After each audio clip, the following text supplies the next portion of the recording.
Okay, students. Next we will go to the sixth lesson in electrochemistry, that is Faraday's laws of electrolysis. Why should we take Faraday's laws of electrolysis? What Faraday's laws of electrolysis explain? We know that when copper rods are dipped in copper sulfate solution,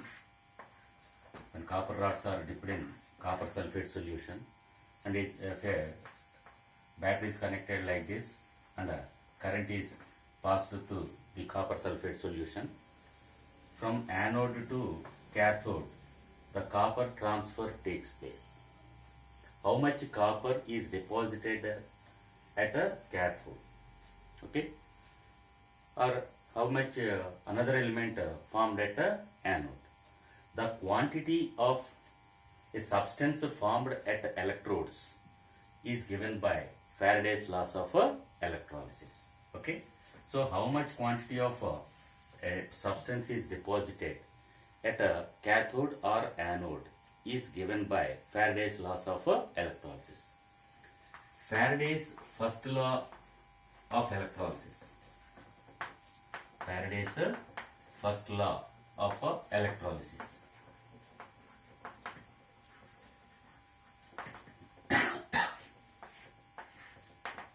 Faraday's first law of electrolysis states that the quantity of an element,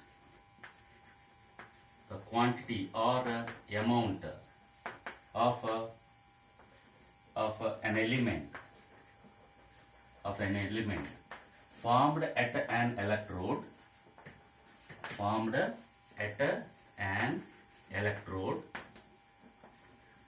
is directly proportional to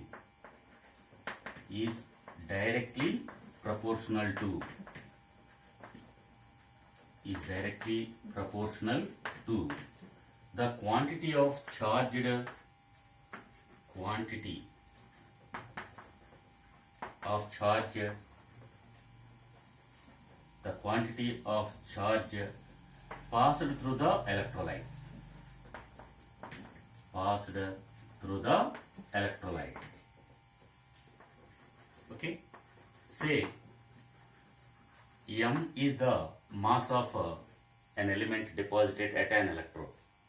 It is directly proportional to the charge passed through the electrolyte. So this is the Faraday's first law of electrolysis. Of course, from the definition of current, I is equal to Q by T. So as I is equal to Q by T, Q is equal to I into T. So M is proportional to I into T. That means we can define Faraday's first law in another way also. The quantity of an element deposited at an electrode is directly proportional to the current passed through the electrolyte and the time for which the current is passed. Okay, I is the current and T is the time for which the current is passed. Or M is equal to, if we equate these things, M is equal to EQ from the first equation, or M is equal to E into I into T. M is equal to E into I into T, where E is equal to, small e is equal to electrochemical equivalent, which is a constant. It is electrochemical equivalent. It is proportionality constant. Okay, so electrochemical equivalent is constant for a substance. Electrochemical equivalent is constant for a substance. That means it depends on the nature of the substance. Or element. Okay, right. If we have to define small e, electrochemical equivalent, how to define it? E is equal to, from this equation, say this is equation 1. From equation 1, E is equal to m by IT. or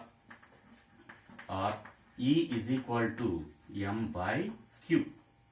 E is equal to M by IT or E is equal to M by Q. If E is equal to 1 and T is equal to 1, then M becomes equal to E. Okay. So, the mass of an element formed at an electrode when 1 ampere of current is passed for 1 second is called electrochemical equivalent of that element. Or, in other words, it is the amount of an element formed at an electrode when 1 coulomb of charge is passed through the electrolyte is called electrochemical equivalent of that element. So, electrochemical equivalent of an element depends on the nature of that element. So, we will define electrochemical equivalent. We will define electrochemical equivalent. So, electrochemical equivalent. Electrochemical equivalent. So, the mass of an element, deposited at an electrode, when 1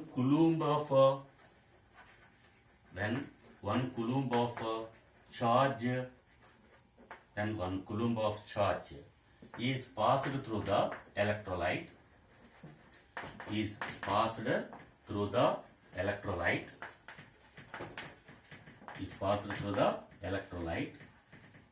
when 1 coulomb of charge is passed through the electrolyte is called electrochemical equivalent, ECE, electrochemical equivalent of that element. So, that is the definition of electrochemical equivalent. Then, what are the SI units of E? SI units of electrochemical equivalent. Okay. Here, mass is expressed in grams and coulombs. Q is expressed in coulombs by coulombs or gram coulomb inverse, grams per coulomb or gram coulomb inverse. Okay. So, that is E. Units of SI units of E, grams per coulomb or gram coulomb inverse. Right. The relation between small e and capital E, is equal to capital E by 96,500, where capital E is equal to equivalent weight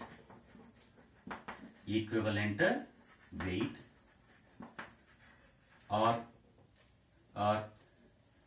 chemical equivalent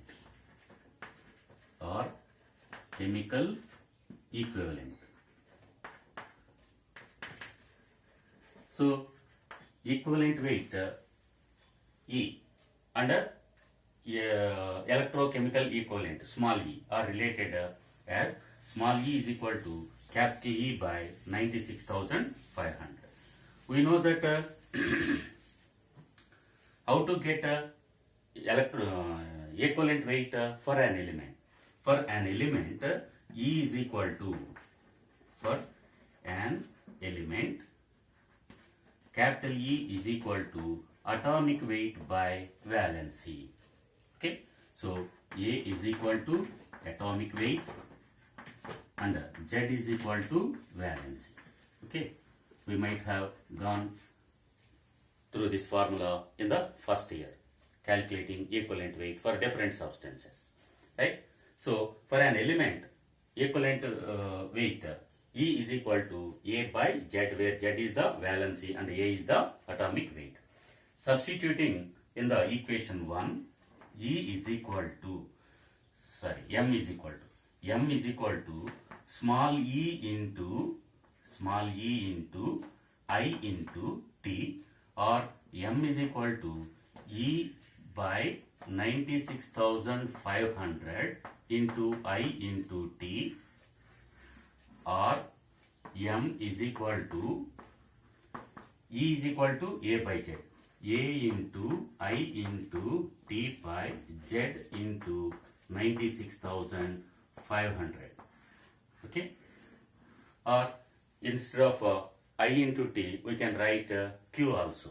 Or M is equal to mass of an element deposited at an electrode is equal to A into Q by Z into 96,500, where Q is the charge passed through the electrolyte. If charge is given, we can use this formula, and if current and the time for which the current is passed through the electrolyte is given, then we can use this formula. So this is about Faraday's first law of electrolysis and various formulae that come under this first law of electrolysis. Okay, so some problems will be given on these formulae. We will calculate them later. We will solve some problems later, right? Next, Faraday's second law of electrolysis. Faraday's second law of electrolysis.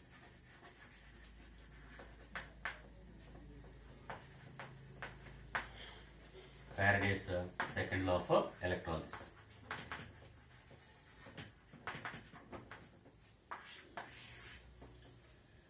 When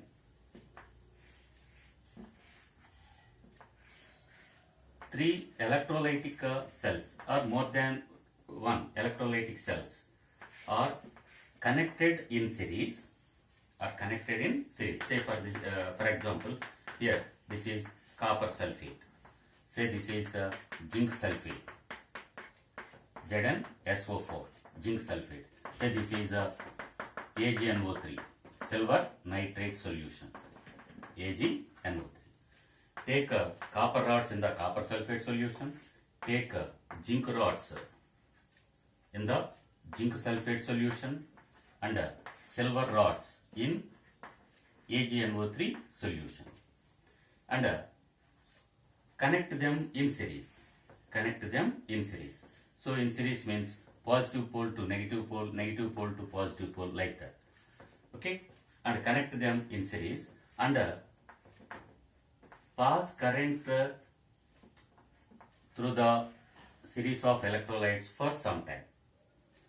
Okay, when current is passed or when switched on, then what happens? Same current passes through different electrolytes for same time. So same charge is passed through different electrolytes for same time. Then here in the first electrolytic cell, copper is deposited at a cathode. Here zinc is deposited at a zinc electrode. Okay, in this cell, and here on cathode silver is deposited. The mass of copper, mass of zinc, and mass of Ag are in the ratio. Say M1 is the mass of copper, M2 is the mass of the zinc, and M3 is the mass of silver. The ratio of these masses is equal to their equivalent weights. Okay, or equal to the ratio of their equivalent weights. Here, say E1 is the equivalent weight of copper, E2 is the equivalent weight of zinc, and E3 is the equivalent weight of silver. So, the ratio of masses of different elements formed at different electrolytes will be equal to the ratio of their equivalent weights. Okay, right? So, this is the Faraday's second law of electrolysis. So, M1 by M2 is equal to E1 by E2. Okay. Now, we will write the statement for Faraday's second law of electrolysis. If equal current is passed for equal time, then or equal time in the electrolytes or through the electrolytes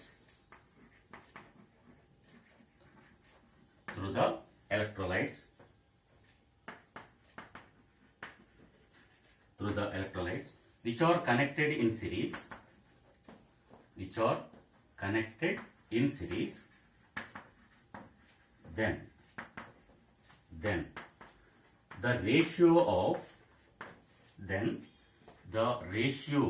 of the masses of different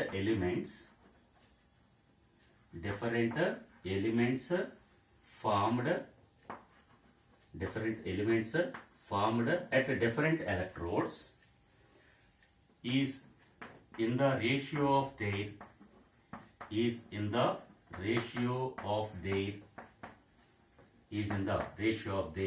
equivalent weights or chemical equivalents. In the equivalent weights. Okay, so this is the statement of Faraday's second law of electrolysis. Same current is passed through different electrolytes for same time. That means, so say C is the current and T is the time for which the current is passed through the electrolytes connected in series. Then M1 is equal to E1 into Ct from the first law of Faraday's of electrolysis. And in the same way, for the second electrolytic cell, M2 is equal to E2 into C into T. In the same way, for M3, it is E3 into C into T. That must be equal to E1 is to E2 is to E3. Okay? Ct in the ratio cancel out. So E1 is to E2 is to E3. Small e1 is to small e2 is to small e3 is equal to capital E1 is to capital E2 is to capital E3. This is the formula we used in the first law of electrolysis. That is small e is equal to capital E by 96,500. Okay, small e is directly proportional to capital E, and if we equate them, that becomes small e is equal to capital E by 96,500. Okay, so Faraday's second law of electrolysis can be defined or stated in another way also. If same current is passed through for equal time through the different electrolytes, right? Okay, which are connected in series, then the ratio of their equivalent weights, ratio of their electrochemical equivalents is equal to the ratio of their equivalent weights. Okay, in that way also we can state a second law of electrolysis, right? Okay, we will go to some problems based on Faraday's second law and first law.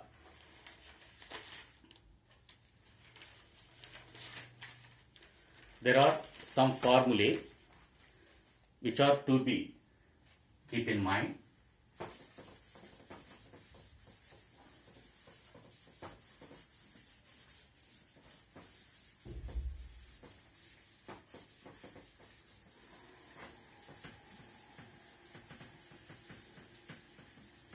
Right. 1 Faraday of charge, 1 Faraday, that is equal to 1 mole of electrons. 1 Faraday, 1 mole of electrons. Charge of 1 mole of electrons is called 1 Faraday. That is 96,500 coulombs. 1 Faraday charge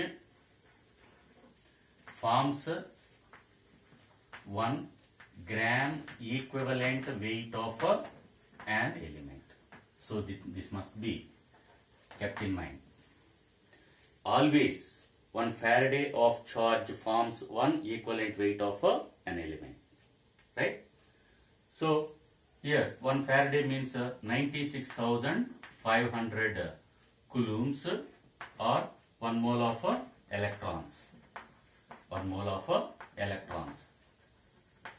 Okay, form 1 gram equivalent weight of a substance or an element. Okay, 96,500 coulombs. Right. Faraday of charge forms how much hydrogen? What is the equivalent weight of hydrogen? 1. So 1 gram of hydrogen, 1 gram of hydrogen, or 1 gram of hydrogen is equal to 11.2. 11.2. 1 gram, 2 grams. If 2 grams of hydrogen is taken, that is called gram molecular weight. That occupies 22.4 liters at STP. Here 1 gram means half mole. That is 22.4 by 2, 11.2 liters of hydrogen at STP. Okay. Or 1 Faraday of charge forms 1 Faraday of charge forms 35.5 grams of Cl2. This is also half mole. That means 11.2 liters of Cl2 at STP. If you take oxygen, 1 Faraday of charge forms how much oxygen? What is the equivalent weight of oxygen? It is 8 grams. Atomic weight is 16 and valency is 2. Okay, so 8 grams of oxygen, or what is its volume at STP? Okay, oxygen molecular weight is 32.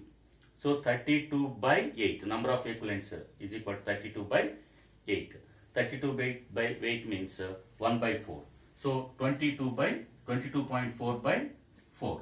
That is 5.6 liters of O2 at STP.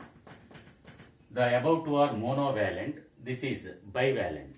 So again by 2 comes, right?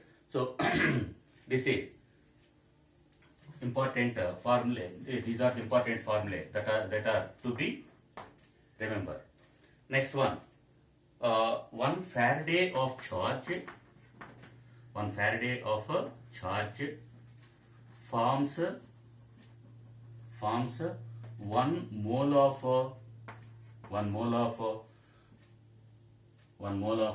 monovalent element. 1 mole of monovalent element. Okay. If valency is 1, gram mole becomes equal to gram equivalent. 1 mole becomes equal to 1 equivalent. Right?